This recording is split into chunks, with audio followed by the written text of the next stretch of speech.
Dodge, Chevrolet, Challenger versus Camaro. Which one's best for you? Let's find out. Now, when you think muscle car, what cars come to mind? The Challenger, the Mustang, the Camaro? Well, really nowadays, there really is only one muscle car, and that is the Challenger. So what we have here is a 2016 Challenger Hellcat. Also, when you think muscle car, you think Camaro, but not anymore. Here we have the 2017 Camaro 1SS Redline Edition. And now this is a true sports car in the making. So which car is best for you, might you ask? It really all depends on you. What are you looking for in a car? Do you care more about handling? Or do you care more about raw power? Drag racing? Track racing? But this car can do drag racing and track racing. This car is more of a drag car. You can, under the right circumstances, use it to track. Motor Trend actually did it around a course, and it actually did fairly decent. Not the best, not super fast, but still super fun. And this car right here, around the track, surprised the crap out of everybody. No one was expecting the capabilities of this car and what it was able to do. Now, if you are just a guy looking for a daily driver and you have warm weather year-round, either one of these cars are really good. What use could you get out of them personally? And like I said, it's how are you going to drive it? Sports car, muscle car. Now, if you have a family, it depends on the size of your family. You can get into the back seat of both of these a car seat, forward and rear facing. Trust me, I've done it in both, because I owned one of these before these. From my son being 2 months to 7 months, he was in this. From a baby carriage seat to a rearward facing seat. And if you get the right ones, they fit perfectly. All you gotta do is open up the door, fold the seat down, carry the child in, plop him or her in the seat, and lock it down. And the same scenario with the Hellcat or the Challenger. My apologies, the Challenger in general. Come in through the driver's side, rear facing seat on the passenger side, come across, place them in, lock it down, and you're good to go. And there you go. And now once you start pushing into 2 children, 3 children, then it becomes an issue. It depends on how far apart you have them, honestly. 2 car seats, not going to work in this one. 2 car seats will work in this one. And what are some of the differences? Well, let's start with the motor options.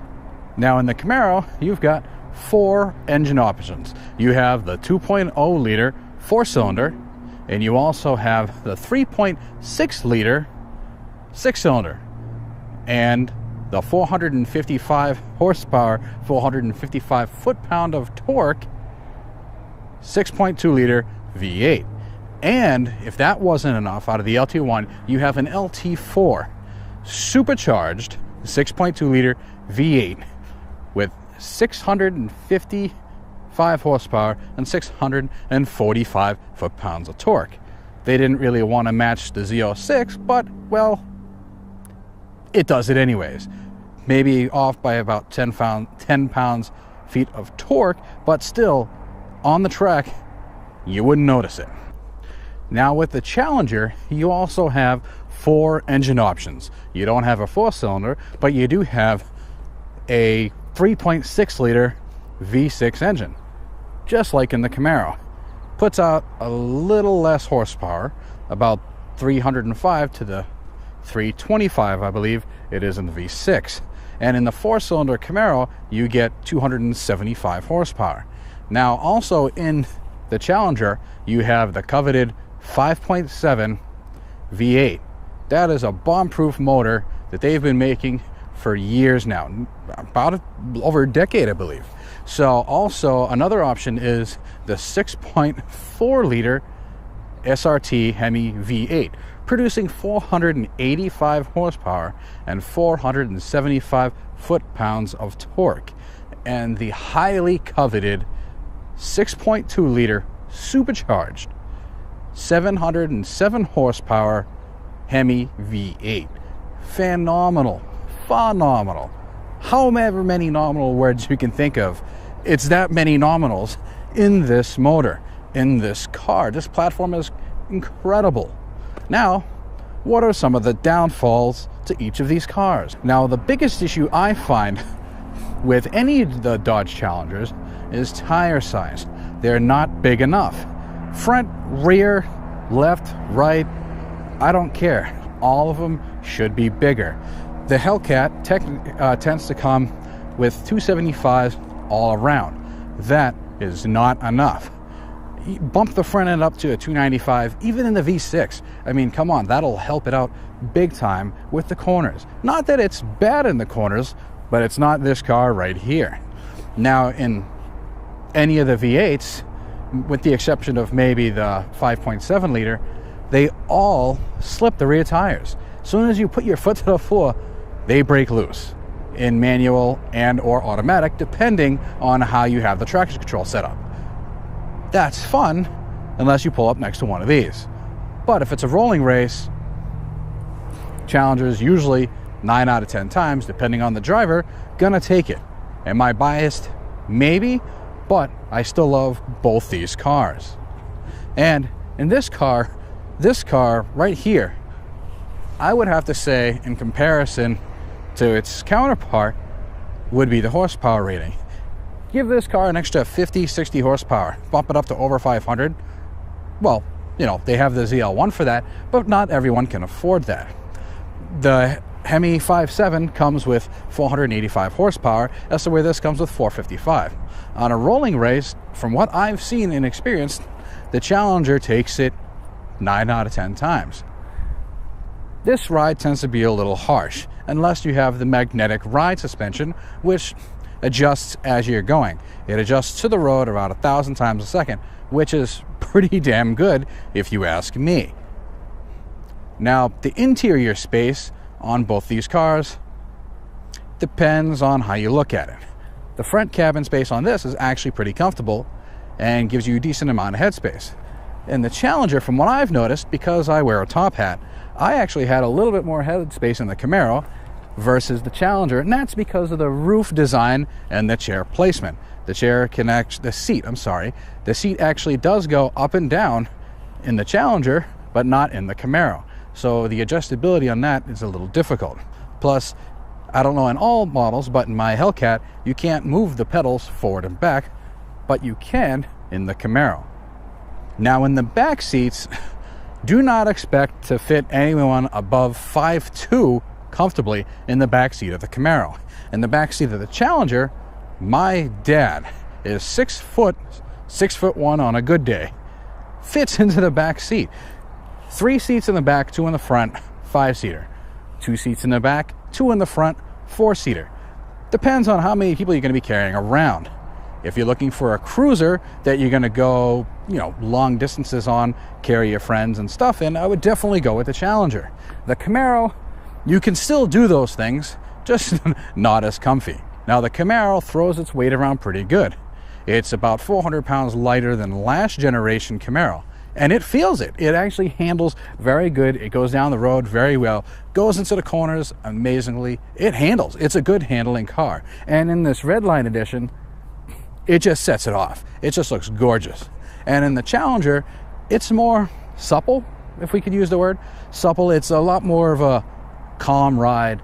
It's smooth. And even in the V6, they have their own options that you can adjust the driver settings.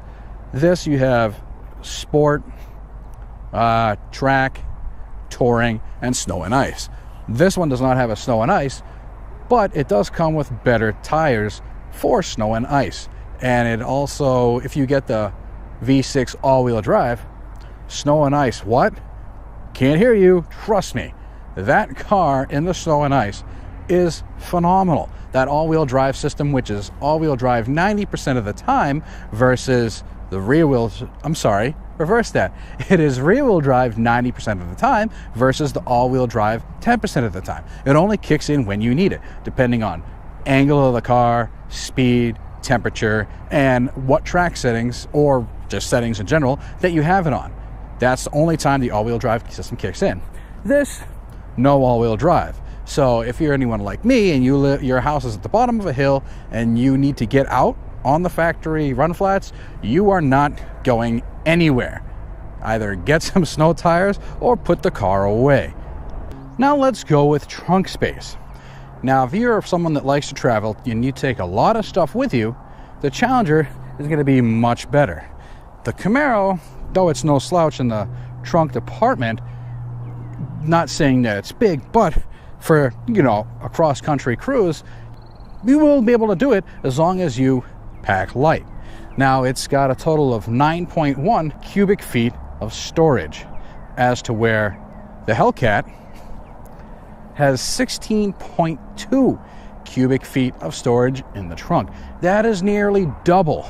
You literally can almost take that trunk and put it in there twice. It's just incredible. It's awesome. It is huge. You can fit 6 bodies back there. I took it out for a ride with my mother-in-law, and she's in a wheelchair. Not only did I have my crap, my son's crap, and all of her belongings in there, she stayed for the weekend, I was also able to get her wheelchair in there and close it. I don't know about you, but for a sports car or muscle car of this era, of this day, I never would have thought that you can do that. This has the same trunk space as your grandmother's old Buick from like 30 years ago, and maybe even bigger than some from 20 years ago. They really designed this car to do just about everything. It hauls and it hauls, if you know what I mean. This car hauls a little and hauls a lot. Again, if you know what I mean. So, shorter distances, longer distances, all depends on you. Now, the overall summary for these cars is, if you can afford it, buy both. Why the hell not? They're two completely different experiences. The driving experience from one is completely different from the other. Is one better than the other? Yes, they're both better than each other.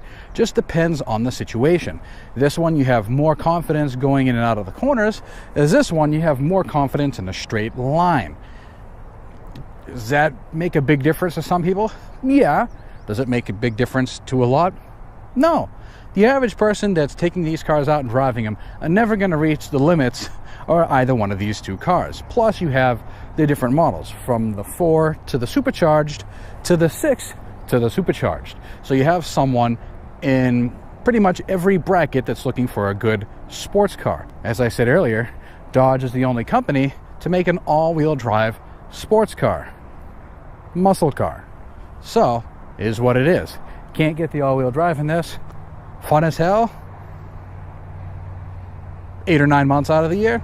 Yeah. And I haven't personally tried it with snow tires, but I'm pretty sure it will be too with snow tires. So, all in all, I hope that this helped you. Family car? Both of them, depending on the size of your family, especially if you have another daily driver. In a pinch, the back seats in the Camaro work. Challenger, they work all the time. As always, until next time, be well and stay safe.